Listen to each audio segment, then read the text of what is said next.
that will occur.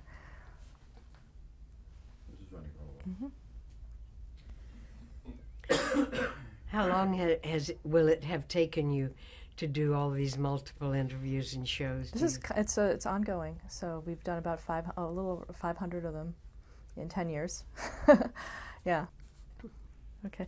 I'd like you to talk a little bit about working with Patricia Heaton, your on-screen daughter on Raymond.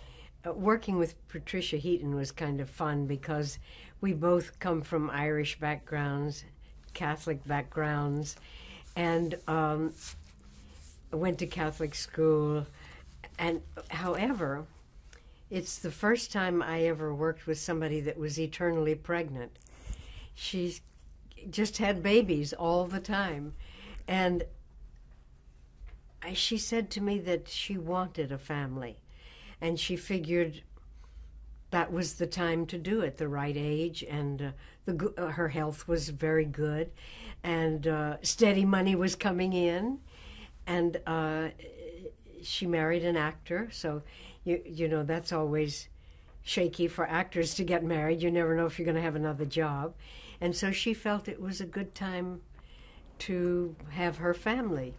And if you look very closely at the shows, you can see when her clothes got looser and a shirt hanging out, and she timed it so that it was kind of near the end of the season. And then when the season was over, she'd have the baby and be at home, and different clothes when she came back for the next season. She's really very nice to work with. Beautiful girl. Yeah. Ray Romano? And Ray Romano is, in many ways, he is like the character. He's very worried about everything, very concerned about everything. And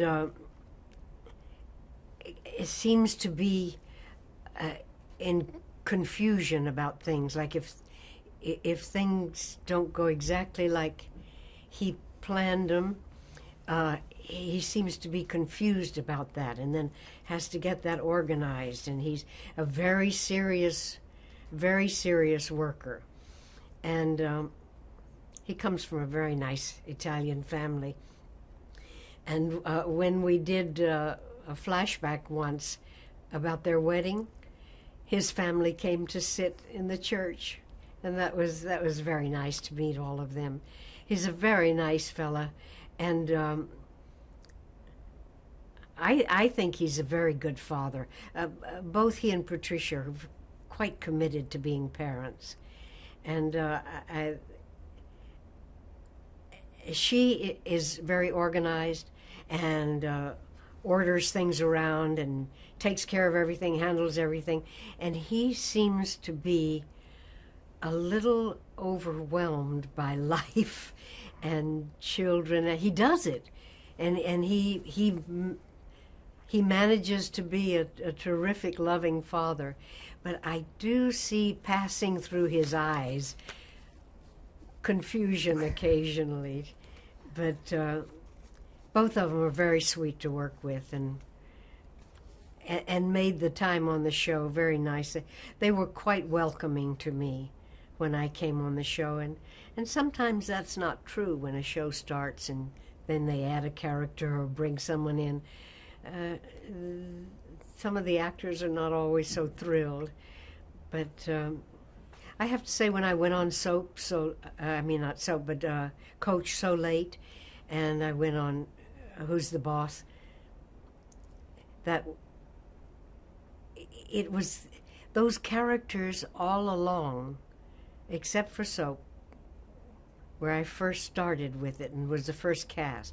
All the others were characters that were an afterthought, added on. And I do have to say I was very welcomed, and it worked out to be good characters and fit in the piece well. So I was fortunate in that respect.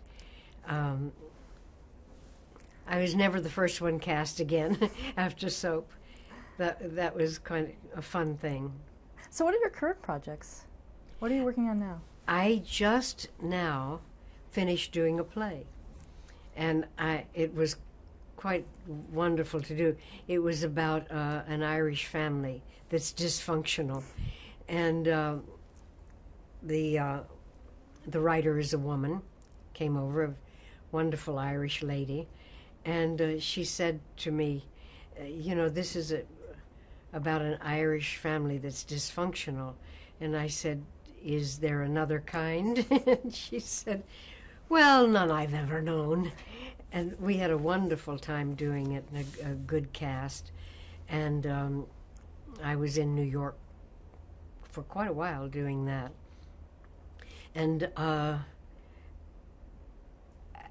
as far as television goes, I have 2 or 3 projects that are forthcoming, and that they're on the market now to be sold. There's such a prevalence now of shows that are reality shows, and that's in vogue now. But the other shows take longer to develop, and they have to find a home, and they have to be sold, and you have to get a team of writers and producers together for them to really work well. But I've also done, over the past couple of years, for young writers and directors, little independent films. So, and I've enjoyed doing that so much, because they're trying to make a piece of material that they can use as an audition piece. And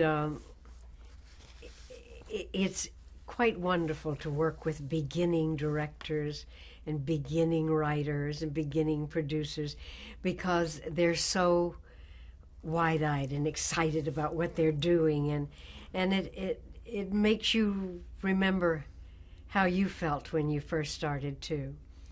You mentioned films. I don't want to be remiss in not mentioning the films that you were in, because you were, this is mostly focused on television, but you did some notable films that I'd just like to bring up, starting with The Hospital. Yes, The Hospital was the first film that I did. We filmed that in New York, and George C. Scott was in that. And that was an interesting experience for me, because we actually filmed in a hospital, and people had to be kept in all kinds of separate areas. And it was the first film I ever did, and it was done in so many little bits and pieces. I couldn't imagine how it could ever be put together. But I think I sat in readiness all day long, thinking any minute I'll have to get up and do a scene I'm in. And I didn't realize that they told you in advance, oh, we'll be getting to your scene in an hour. I didn't realize. I stayed ready every minute all day long. And I thought that's what people did. But I guess it was a good thing for me to work in such a chaotic piece to begin with, so that you didn't ever have any expectations of how it was going to be done. And then when the film was all finished and it was put together, I was absolutely amazed. And I have enjoyed working in films. You worked with Hitchcock, too. Yes, worked with Mr. Hitchcock. And that was very interesting, because he's terribly, terribly prepared. And that was a situation where you didn't read for him. He just called and asked that you come in and meet him. And when I went to his office, he had pictures of actors, of the people that he was interviewing and seeing, and they were all over the whole office. You were pinned up next to people, like a person that might be your husband, and kids that might be your children, to see if physically and visually he believed you could be a family unit. And I thought that was interesting. I'd never seen that before. And we just, all we did was talk. And he said to me, "You look rather fragile to me, and I need you to kick over a headstone in a graveyard." So he said, "Do you think you're physically able to do that?" And I said, "You give me the job, I'll kick it over." And he almost smiled. There was no laughter, but he almost smiled. And I thought, gosh, he doesn't have a sense of humor. But once you work for him, he is a very funny man and tells very funny stories and has an excellent sense of humor. But I think that he gets the laughs, not you. I think he's the one that gets the laughs. But everything was minutely planned. And one wonderful thing for me was he had drawings of every camera angle in the scenes you were in, and all the characters and where the camera was, where it would be shooting from, and they were drawn. And he showed you those pictures. So you knew in advance at all times where the camera was and what angle you would be shot at and what position you were in the scene. So when you went in, you were quite prepared and you knew where to make the next move and you knew if the camera was following you. And he explained to me that there was going to be a camera following me walking and that it was imperative that I hit exactly foot by foot the same place each time because the camera was going to be on a crane up in the air. And all the shots were planned, so it was up to me to keep the pattern that had been set. And that was nervous-making, but it worked out the first time I did it. And so he said, "We don't have to take it again." It worked perfectly. And it was a great relief to me. And one scene when I worked for him, they came and got me, and it was raining. And he was in his limousine, and I was in the rain, standing in the rain, and the AD had his umbrella over me. And he reached over and pressed the button, and the window went down just halfway. And he said to me, "This is a very important scene, very emotional. I would like it to be full emotionally, but not sloppy." He didn't even look at me, and I only saw that much of his head. And he said, "I trust you'll be able to do that." And I said, "I'll give it my best shot." He said, "Thank you."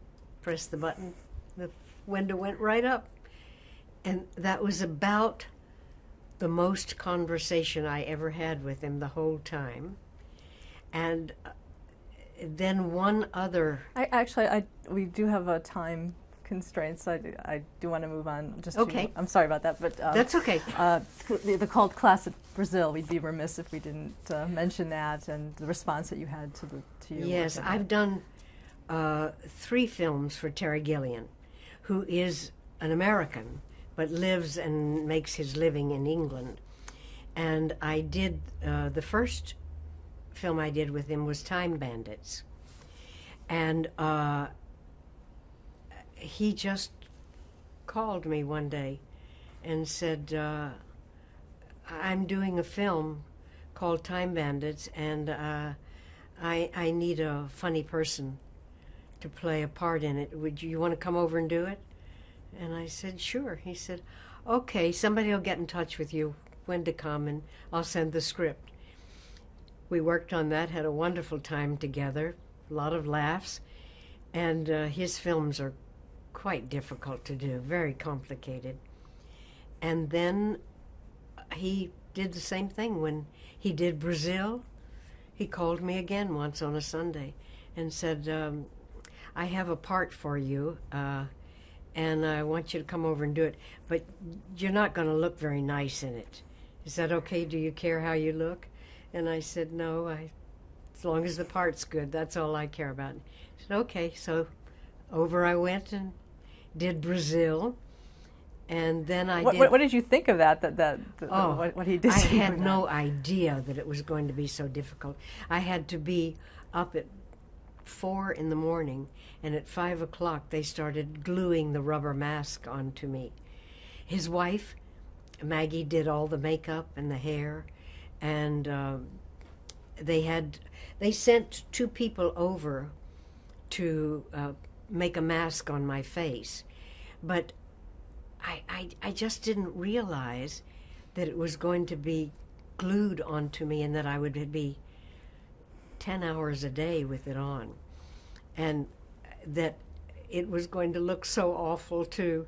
But I think that they did a wonderful job with it. And also I broke out from the glue and had all sorts of blisters on my face, and they had to postpone my shooting, my particular scenes, and I had to come back to the States and go to a doctor to clear up my face.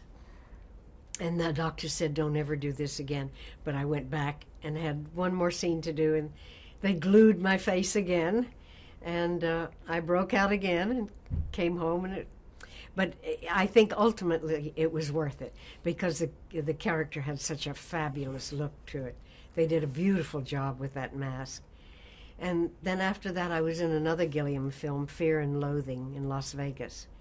So I've done 3 for him. And that one was with Johnny Depp. And we just work wonderfully well together. If he has something for me to do, he calls, I say okay, and I go and I do it.